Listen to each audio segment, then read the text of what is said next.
kapatid, bahagyang tumaas ang tsansang maging ganap na bagyo ang binabantayang low pressure area sa labas ng Philippine Area of Responsibility. May epekto ba ito sa magiging panahon ngayong araw? Alamin po natin yan sa ating resident meteorologist, ang ating weather Tito Alvin Pura na laging may panahon para sa iyo. Tito Alvin, good morning kapatid. Good morning, Mami Dims, at good morning mga kapatid. Ulat panahon na po tayo.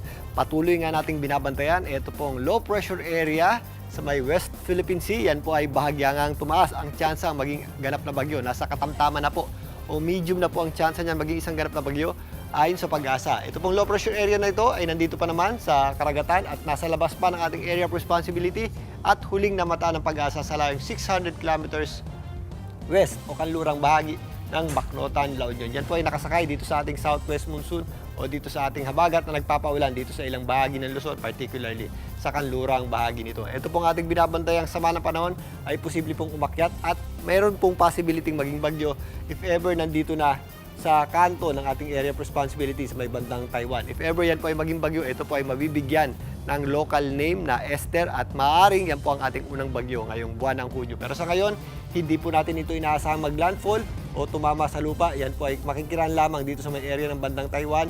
Pero yan po ay hihila o magpapalakas ng ating habagat. Kaya magpapatuloy pa rin po ang epekto ng ating habagat sa mga susunod pang mga araw hanggang sa susunod na linggo. Ito pong habagat natin nagpapaulan sa malaking bahagi nga ng ating bansa, particularly dito sa Luzon. Pero sa Mindanao, malayo naman po itong ating habagat at medyo mataas ang aksis natin dyan. Wala po yung epekto at pagpapatuloy ang mainit at malinsahang panahon sa malaking bahagi ng Mindanao at possible pa rin po tayong makaranas ng mapanganib na antas o dangerous level ng heat index. Kaya mag-ingat pa rin po tayo dyan mga kapatid.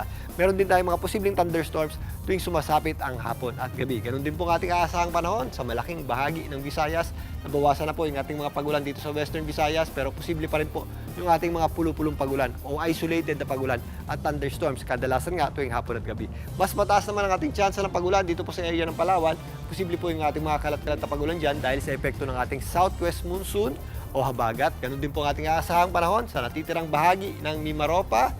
Possible din po yung ating mga kalat-kalat na pagulan at mas maula po ang panahon natin dyan. Ganun din po sa areas ng Calabarzon, Central Luzon, maging dito sa mga kabundukan ng Cordillera, kasama na po dyan ang ilang bahagi ng Cagayan Valley. Sa ngayon, yung ating concentration ng mas madalas na pag-ulan, dulot ng epekto ng ating habagat ay nandito po sa kanlurang bahagi ng Central Luzon. Yan po ang Zambales, Bataan, kasama po dyan ng Pampanga, Tarlac, maging dito sa Ilocos Region, kasama po dyan ng La Union at Pangasinan, kasama na rin po dyan ang ilang bahagi ng Benguet at Baguio City. So doble ingat pa rin po tayo mga kapatid, lalong-lalo na kapag nakakaranas tayo ng malalakas na buhos ng ulan, dulot ng mga thunderstorms. Dito nga sa Metro Manila, mas maulap yung ating panahon, although nabawasan yung ating mga pagulan at nagpapakita po yung ating araw, maulap po ang ating panahon at sa maghapon, possible po tayong makaranas ng mga pulo-pulo lamang o yung mga pag-ulan na hindi masyadong nagtatagal. Pero again, kapag meron po tayong thunderstorms, maghanda at mag-ingat po tayo dyan dahil yan po ay biglang buhos ng malakas na pagulan na posibleng magpabaha, especially sa mga mabababang kalsada at possible din po yan magdulot ng matinding traffic, lalong-lalo na kapag uwian. So mag-ingat tayo dyan at mag-ready po tayo dyan mga kapatid.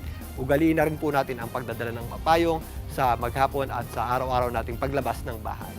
Bago na mga kapatid, ang ating araw po ay sumikat. Kanina pong 5:26 ng umaga at muli po yung lulubog mamaya 6:23 ng hapon. At yan po muna latest sa ating lagay ng panahon. Muli ako po ang inyong weather Tito Alvin. Laging may panahon para sa iyo.